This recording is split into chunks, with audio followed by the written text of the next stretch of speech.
கருவாக்கி உருவாக்கி எனையாண்டு காத்தருளும் இறைவா நன்றி.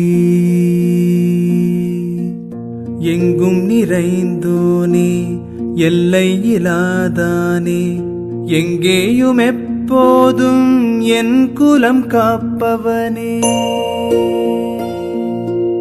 நெஞ்சம் துணிய துணையாய் வருவாய், நேர்மறை உணர்வுகள் பெருகிடச் செய்வாய்.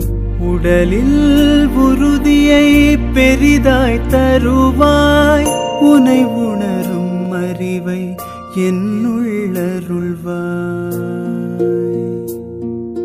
சுற்றமனைத்தும் காப்பவனே, செய்தொழிலில் ஏற்றம் தருபவனே, எடுத்த செயலில் வெற்றி கொடு, என் ஆற்றல் பெருகிட அருளை கொடு.